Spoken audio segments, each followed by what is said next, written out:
किसी चीज का होना या ना होना चांस पे डिपेंड करता है, लेकिन अगर अपने एक्शन से तुम ट्राई करो कोई करने का तो आपके चांसेस ड्रास्टिकली इंक्रीज हो जाते हैं। अगर आप आज पढ़ाई करोगे तो बोर्ड एग्जाम्स में अच्छे मार्क्स आएंगे। अगर आप डूम स्क्रॉलिंग इंस्टाग्राम और यूट्यूब शॉर्ट्स की करोगे तो फेल भी हो सकते हो। तो आपके एक्शंस के कॉन्सिक्वेंसेस हैं और इन्हीं एक्शंस के जो कॉन्सिक्वेंसेस होते हैं उनकी प्रोबेबिलिटी की कैलकुलेशन को हम कहते हैं कंडीशनल प्रोबेबिलिटी। सो ये सिंपल सा एक्सप्लेनेशन था कंडीशनल प्रोबेबिलिटी का। इसको डिटेल तरीके से आज हम समझने वाले हैं। So hello everyone, welcome back to the channel. My name is Hritik Raj. बात करेंगे आज क्लास 11 की कंडीशनल प्रोबेबिलिटी की। और अगर आप अप्लाइड मैथ्स की एमएल अग्रवाल बुक फॉलो कर रहे हो तो एक्सरसाइज 12.5 के सारे क्वेश्चंस के सॉल्यूशंस यहां पे आपको मिलने वाले हैं। तो अगर अभी तक सब्सक्राइब नहीं किया तो करके जाना, और पुराने वीडियोस नहीं देखे तो इधर आई बटन पे क्लिक करो, जाओ पूरी प्लेलिस्ट मिल जाएगी। तो विद दैट सेड शुरू करते हैं with exercise 12.5 and the conditional probability.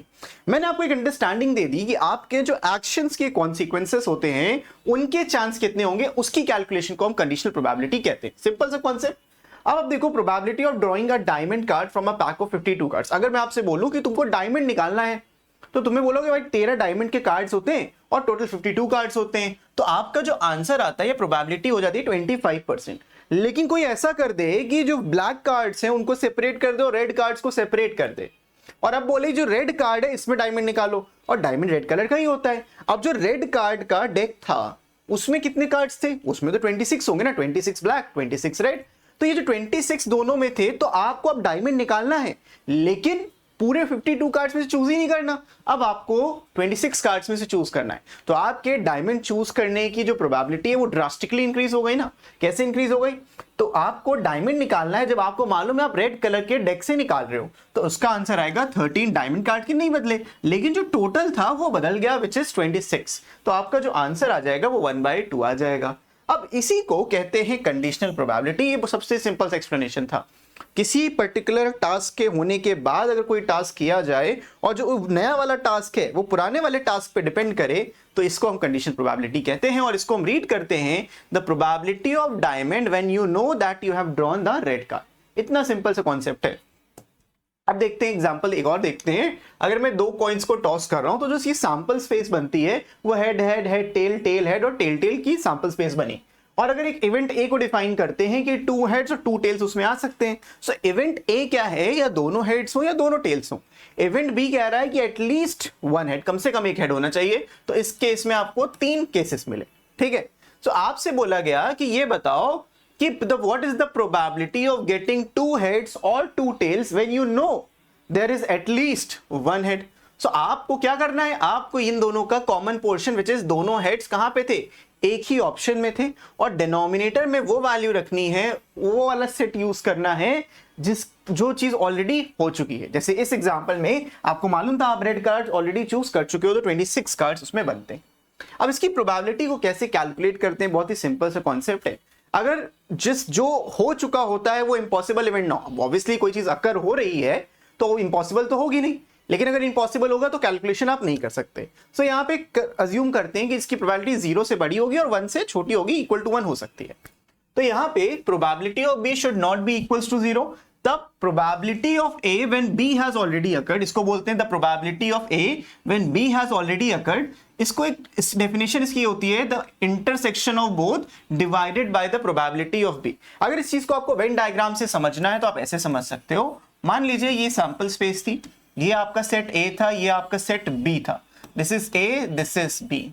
अब मुझे मालूम है कि इस इवेंट बी हो चुका है, कंफर्म हो चुका है, तो हमें सोचना क्या है, हमारा सेट तो लिमिट हो गया ना, हमारा सेट इतने में लिमिटेड है और हमें खाली ये बताना है ये वाला पोर्शन। तो ये पोर्शन क्या है, A intersection B which is this divided जो ऑलरेडी हो चुका है which is probability of B.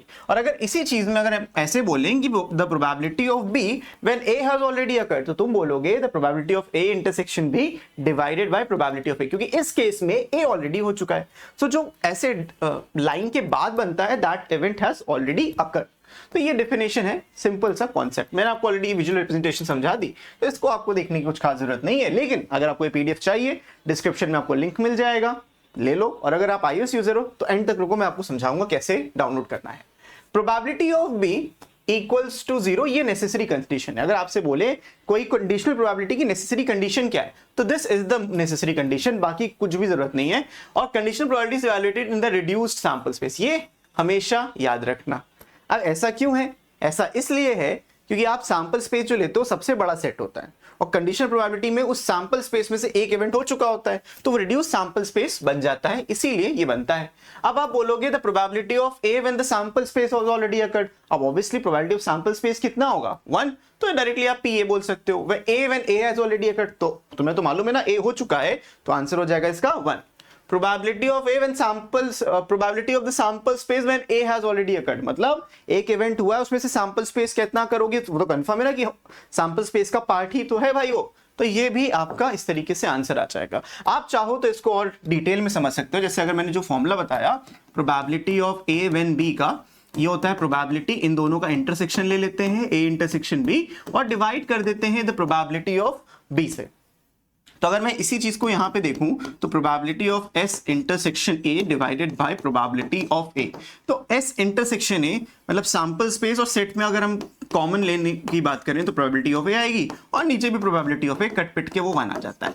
ऐसे आप बाकी भी डिराइव कर सकते हो, लेकिन आपको करने की जरूरत नहीं है, सिर्फ समझने की जरूरत है। तो ये बेसिक सा कॉन्सेप्ट था।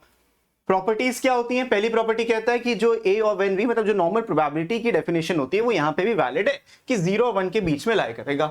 ए और बी दो इवेंट्स हैं, एफ इज सच दैट कि F not equal to 0, then A union B when F has already occurred is probability of A when F has occurred, probability of B when F has occurred minus probability of A intersection B when F has occurred। तो जो आपने addition theorem पढ़ा था ये वही है, but सब में F से डिवाइड कर दिया गया और कुछ भी एक्स्ट्रा नहीं हुआ है।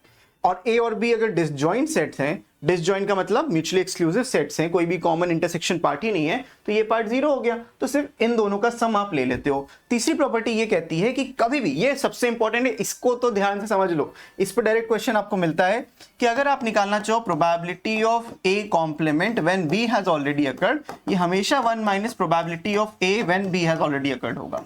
इसको आप वेन डायग्राम से भी प्रूव कर सकते हो आराम से, ठीक है, लेकिन अभी आपको एज अ प्रॉपर्टी इसको ट्रीट करना है। अब आते हैं हम डायरेक्टली क्वेश्चंस पे, एक्सरसाइज 12.5 की क्वेश्चन से सीखो। एंड अगर आप कोई भी बोर्ड के हो, आप सीबीएसई हो, आप आईएससी हो, लेकिन आपको प्रोबेबिलिटी सीखना है, this video is for you guys. कुछ भी ऐसा नहीं है जो आप मिस करो, हर एक चीज को डिटेल तरीके से समझाता हूं और सेम क्वेश्चंस दोनों में बोर्ड्स में होते हैं। Probability of A is 1/2 and probability of B is equals to 0. What can you conclude of probability of A when B has already occurred? जब B occur ही नहीं हो रहा है तो this is not possible, ये डिफाइंड ही नहीं होगा, तो तुम बोलोगे it is not defined. Second part में बोला है events A and B satisfy this condition, show that P and PB। अब जब आप इसको ओपन करोगे ये क्या आता है? Probability of A intersection B divided by probability of B, और इक्वल्स टू साइन लगा, इससे मिलेगा probability of B intersection A divided by A। तो यहां से क्योंकि सेम नंबर थे, जस्ट अ नंबर हो गया, क्रॉस मल्टीप्लाई करोगे, PA is equals to PB, और आप बोलोगे लो भाई प्रूफ कर दिया हमने, हेंस प्रूफ, बढ़िया लिख दिया, हेंस प्रूफ, और काम खत्म यहाँ पे। So I hope this is clear. तो पहला क्वेश्चन इस तरीके से आपको सॉल्व करना था। बढ़ते हैं अगले क्वेश्चन की तरफ। इन्होंने बोला है P नॉट A मतलब P of A complement is equals to 0.7। तो यहां से अगर आपको PA निकालना है तो 1 माइनस दिस वैल्यू 0.3, इसको हमने डिटेल में पिछले एक्सरसाइज में डिस्कस किया, जाके देख लो वीडियो। और हमसे बोला है the probability of B is 0.7, so they are asking what is the probability of B when A has already occurred, और ये 0.5 दिया है, एंड आपको फाइंड करना है A when B has occurred and A union B। तो कई question हमसे दिए हैं, A when B has occurred अगर फाइंड आउट करना है तो it's not a very big deal, सबसे पहले इंटरसेक्शन फाइंड आउट करेंगे।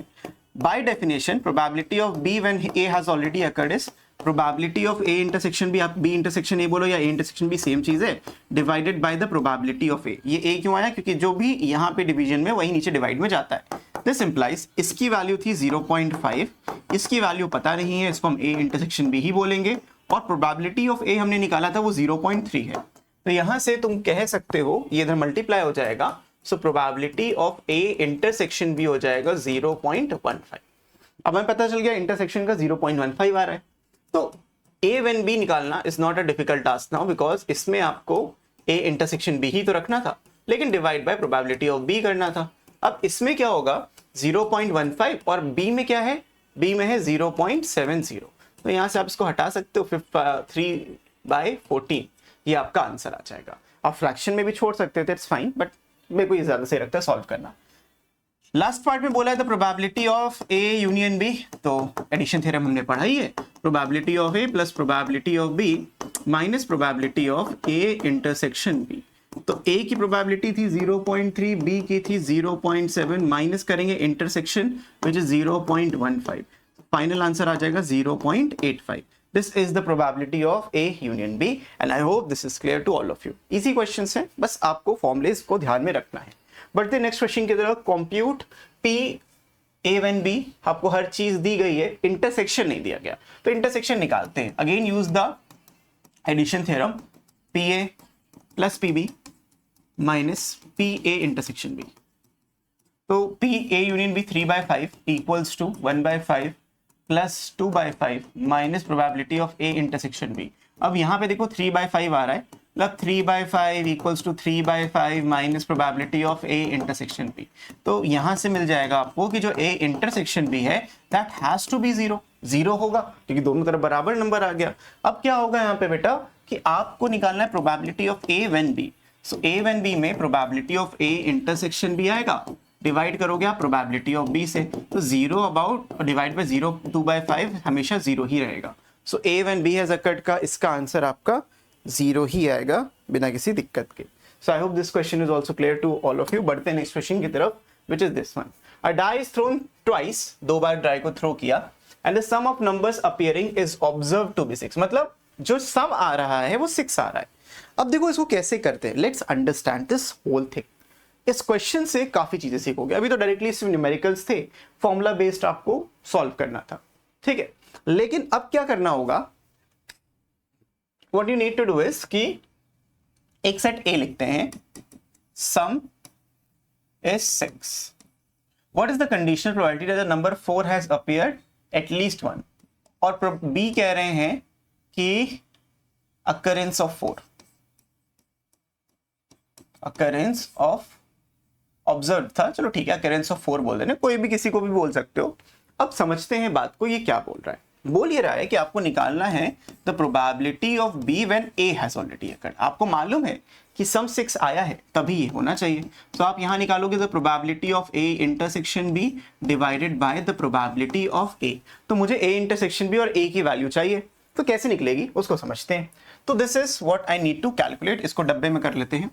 अब प्रोबेबिलिटी ऑफ ए कैसे निकालेंगे, उसके लिए आप सेट ए निकालो। सेट ए में क्या आएगा, सम 6। अब सम 6 कब हो सकता है, जब 1,5 लिखा हो, या 5,1, इसमें भी सम 6 आएगा, या फिर 2,4 हो, या 4,2, इसमें भी सम 6 आएगा, और आपका 3,3, इसमें भी सम जो होगा वो 6 आएगा। सो टोटल आपके पास 5 केसेस हैं। तो अगर आप सिंगल सिर्फ ए की बात करते हो, अभी कोई कंडीशनल प्रोबेबिलिटी की बात नहीं कर रहे, सिर्फ आप केस ए की बात करो, प्रोबेबिलिटी ऑफ ए, ये आपको मिल जाएगा 5/36, करेक्ट, 5/36। टोटल 36 में ऐसे केसेस 5 है जिसमें सम 6 आता है। I hope this is clear, simple सा कॉन्सेप्ट।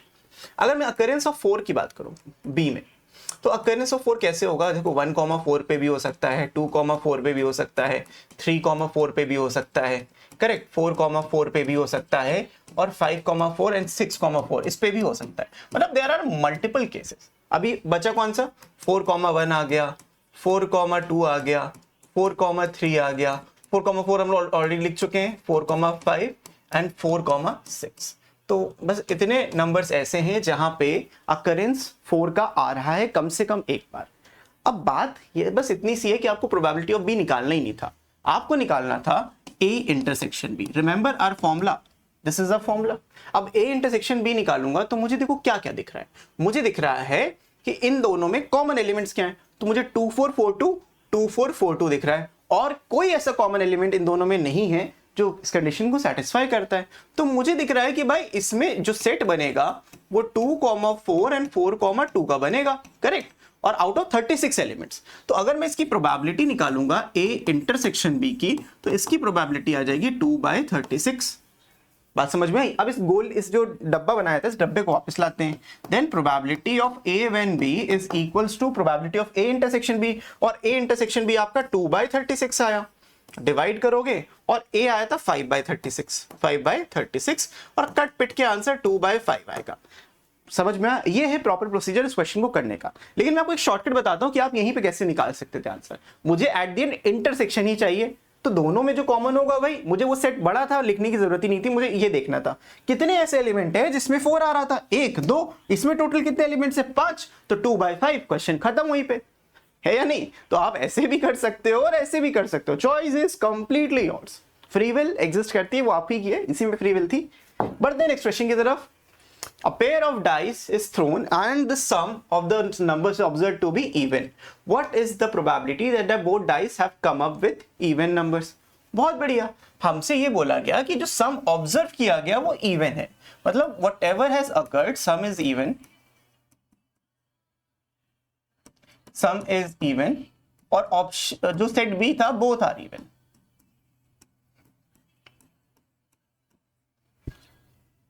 ये अपना सुपर सेट है, करेक्ट, और इन दोनों में हमें कॉमन देखना था। वैसे भी इसमें से कोई भी सेट बड़ा हो, हमें दोनों में कॉमन एलिमेंट्स देखने।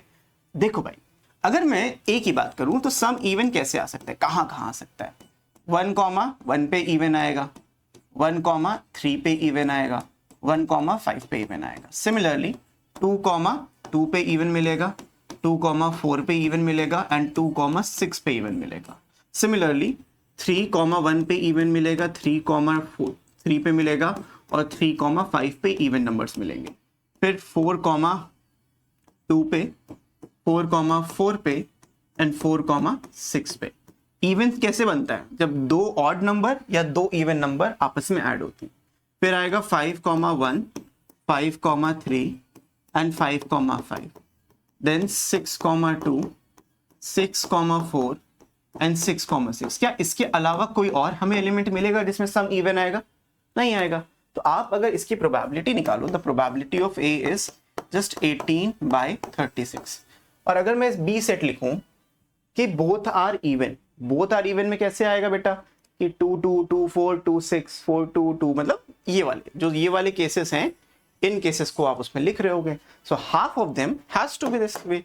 तो अगर मैं इनका इंटरसेक्शन बोलूं, यानी the probability of A intersection B, मैंने क्या बोला, मुझे बी लिखने की कोई खास जरूरत है नहीं, मुझे दिख रहा है आंसर यहीं से कि 1 2 3 4 5 6 7 8 9 केसेस ऐसे हैं जिसमें दोनों ही नंबर्स इवन है और दोनों का जो सम है वो इवन आना चाहिए। तो 9/36 आपका यहाँ पे आंसर मिल जाएगा। अब हमसे पूछा था probability of B when A has already occurred, तो आप यहाँ पे लिखोगे इनका intersection divided by the probability of A. तुम किसी को ए और किसी को भी बी इवेंट ले सकते हो, उसमें भी तुम्हारे पास फ्री विल है। यहाँ पे आएगा 9/36 और प्रोबेबिलिटी ऑफ ए आएगा 18/36, तो 1/2 इज योर फाइनल आंसर। ठीक है, I hope this is clear to all of you. Very very important concept, और अगर ये क्लियर नहीं होगा तो बहुत सारी दिक्कतें आपको हो सकती हैं। इसके बाद बढ़ते हैं हम अगले क्वेश्चन पे, which is question number 6, and इसको देख लेते हैं डिटेल में कि कैसे सॉल्व करना है।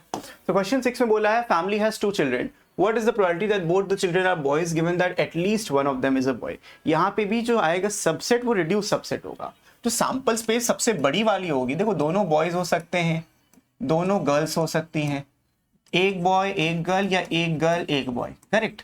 हमें क्या समझना है, दो सेट्स बनेंगे। What is the probability both children are boy, both are boys, both are boys, ये सेट ए हो गया, given that at least one of them is boy. और सेट बी में बोला कि एटलीस्ट वन इज बॉय। हमको निकालना क्या है, the probability of A when B. अब इसको ध्यान से समझते हैं। पहले तो इंटरसेक्शन लिखेंगे, A intersection B divided by probability of B. So यहाँ पे बोथ आर बॉयज जो सेट बनेगा वो एक ही एलिमेंट आएगा उसमें बी बी, करेक्ट। और जो सेट बी होगा उसमें सिर्फ आपको सोचना है at least one is a boy. जब ये सोच रहे हो तो ऊपर वाला मत सोचो कि दोनों ही बॉय होने चाहिए थे या ऐसा कुछ चाहिए, नहीं, हम एटलीस्ट वन इज बॉय देख रहे हैं, तो इसमें भी एटलीस्ट वन बॉय है, इसमें भी एटलीस्ट वन बॉय है, इस केस में भी एटलीस्ट वन बॉय है, करेक्ट। अब बात समझेंगे कि ए इंटरसेक्शन बी क्या आएगा, तो ए इंटरसेक्शन बी सिर्फ एक ही आएगा, बी एंड बी एक ही है ना कॉमन एलिमेंट, दोनों में एक ही कॉमन एलिमेंट है। लेकिन बी में कितने एलिमेंट्स थे, 3 एलिमेंट्स थे, तो इसका जो कॉमन था वो तो 1 आ जाएगा, लेकिन जो प्रोबेबिलिटी इसका कितना 1/4। हम जो सेट बी निकाल रहे हैं सैंपल स्पेस के रिस्पेक्ट में निकालते हैं, तो इंटरसेक्शन में एक ही एलिमेंट आया, लेकिन सैंपल स्पेस तो टोटल ये थी 1/4, और प्रोबेबिलिटी ऑफ बी देखोगे तो इसमें 3 एलिमेंट्स, दो 3, तो 3/4 आ जाएगा, 4 से 4 कट जाएगा, आंसर आ जाएगा 1/3 and that is the answer. So already अगर एक बॉय एग्जिस्ट करता है सो देयर आर 33% चांस कि अगला बच्चा भी बॉय होगा, और इट विल मेक सेंस। इन तीनों में से अगर मान लो ये वाला बच्चा एग्जिस्ट करता है, इन तीनों में से एक बच्चा आपका एग्जिस्ट करता है, so there is only one way कि अगला भी बॉय हो, which is this both B B. ठीक है, I hope this is clear to all of you. समझ में आया? ये क्वेश्चन बहुत ही ज्यादा दिक्कत करता है बच्चों को और हर बार आता ही आता है किसी ना किसी फॉर्म और शेप में। बढ़ते नेक्स्ट क्वेश्चन की तरफ, विच इज दिस 7th वाला। One card is drawn from a well shuffled pack of 52 cards. If E is the event, the card drawn is a king or a queen, and F is the event, the card is queen or an ace. Then find the probability of conditional event E when F. Okay, तो हम यहाँ पे sets को लिखते हैं। पहले set E लिखते हैं। इन्होंने बोला एक किंग है या एक क्वीन है, कितने एलिमेंट्स इसमें पॉसिबल होंगे। So we have in total 4 kings and we have in total 4 queens. तो E की जो प्रोबेबिलिटी लिखते हैं खाली, टोटल 4 किंग 4 क्वीन है और लगा, दोनों में वैसे भी कुछ कॉमन नहीं होता, तो 8/52 आएगा, एक ही कार्ड आपको ड्रॉ करना था। प्रोबेबिलिटी ऑफ एफ देखो, the card is a queen और एन एस, 4 क्वीन होती है 4 एस होते हैं, तो 8/52 करेक्ट। और अगर मैं इनके कॉमन पोर्शन की बात करूं, ई इंटरसेक्शन एफ, इन दोनों में क्वीन और क्वीन की बात की और दोनों में 4 क्वींस की पॉसिबिलिटी है, तो इंटरसेक्शन क्या है, कॉमन पोर्शन 4/52। समझ रहे हो, ये 8 जो है इसमें 4 किंग 4 क्वीन थे, इसमें 4 क्वीन 4 एस थे, तो कॉमन क्या था, 4 क्वीन कॉमन थी ना, तो 4/52 लिख लिया। हमसे बोला गया है E when F has already occurred, तो इनका common portion E intersection F divided by the probability of F, intersection में 4/52 आएगा, डिवाइड करेंगे एफ की प्रोबेबिलिटी से जो 8/52, सो आंसर आ जाएगा 1/2, that is the correct answer. ठीक है, I hope this is clear, easy था एंड हमारा हो गया। बढ़ते नेक्स्ट क्वेश्चन की तरफ, which is this one. I roll 2 dice and get a sum more than 9. What is the probability that the number on the first die is even? Okay, दो condition बनाते हैं, दो सेट बनाते हैं। पहले set ए की जो सम है, सम इज मोर देन 9, और एक सेट बी बनाएंगे जिसमें that the number on the first die is even, number on first die is even.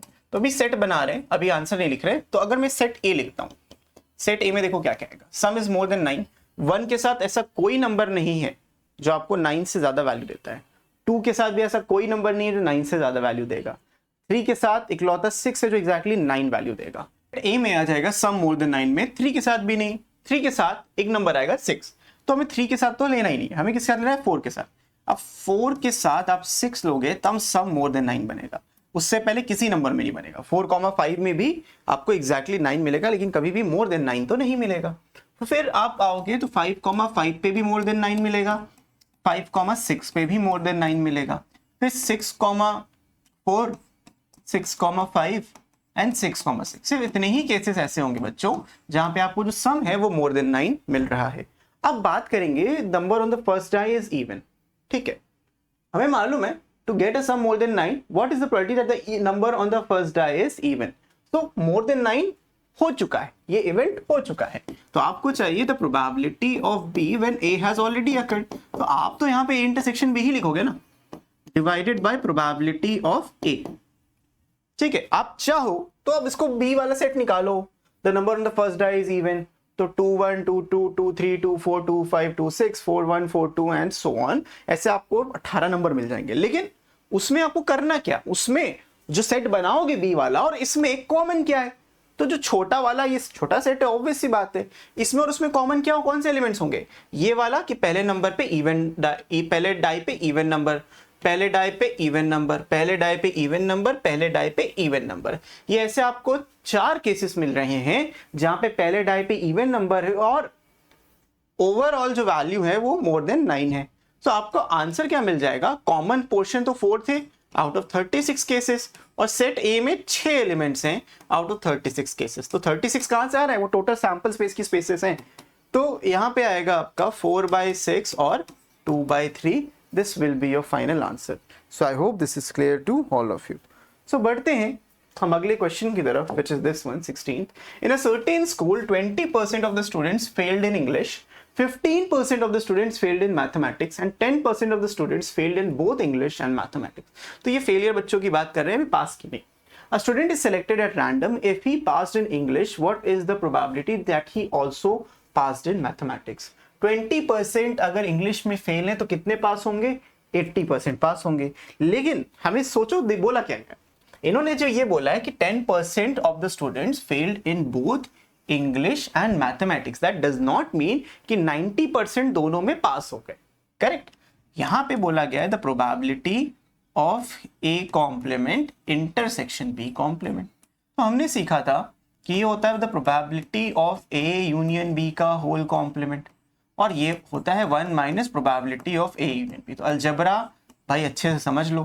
तो ये वैल्यू आपको ऑलरेडी 0.1 यानी 10% दे रखी है. This is 10%. करेक्ट.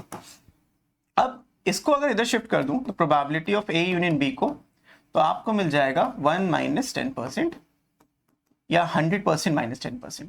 तो 10% को आप 0.1 भी बोल सकते हो, तो 0.1 यानी 0.9 और 90%. दोनों में से आपको जो अच्छा लगे वो लिख सकते हो.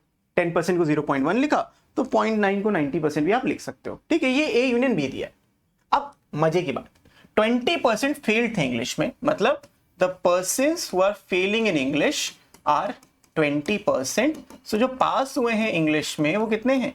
वो हो गए 80%. अब इसको भी ई और एम ही ले लेते हैं, इंग्लिश और मैथ्स है ना, इंग्लिश एंड मैथमेटिक्स. ई और एम ले लेते हैं, नोटेशन एक सेम रखते हैं तो ज्यादा बेटर है. Okay. E complement intersection M complement, both failed. तो ये आ जाएगा E union M, E union M and E union M.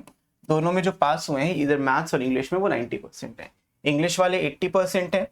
Probability जो बंदे मैथ्स में फेल हुए, मैथ्स में कम बच्चे फेल हुए, इंग्लिश में ज्यादा. देख लो बेटा क्या दिन आ गए, 15% इसमें फेल थे, विच इम्प्लाइज कि जो मैथ्स में पास थे वो 85% बच्चे पास थे.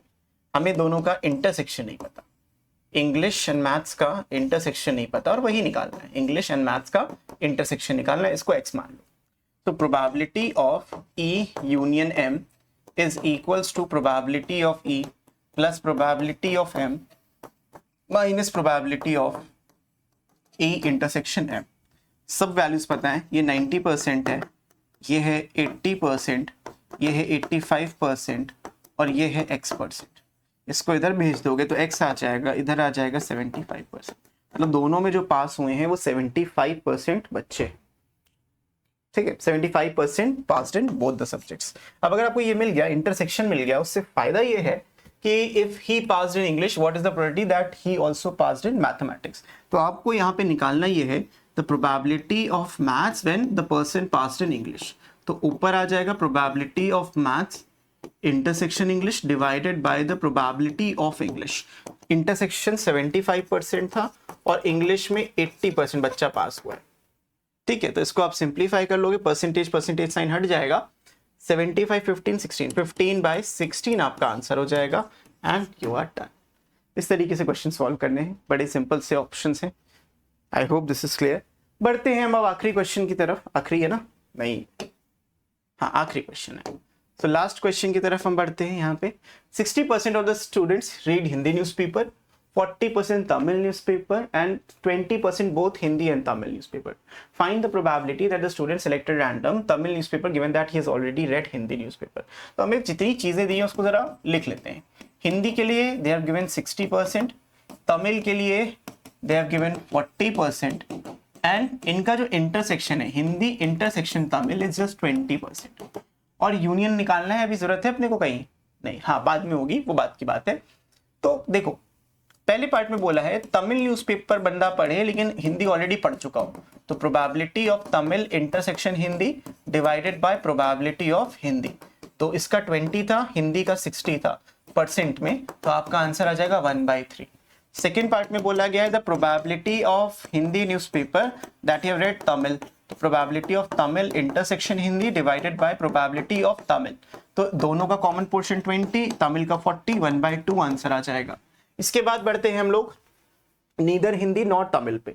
उसके लिए आपको क्या करना पड़ेगा, पहले तो हिंदी और तमिल निकालेंगे यूनियन का, HUT और probability of Hindi plus probability of Tamil minus probability of Hindi and Tamil.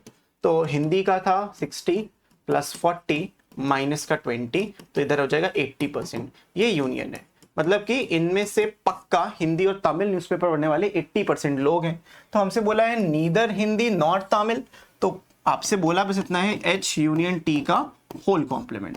तो ये हो जाएगा 1 minus probability of H union T, हट लिखा है, हट लिख सकते हो, 1 माइनस 0.8। 80% का मतलब क्या होता है यहाँ बच्चों?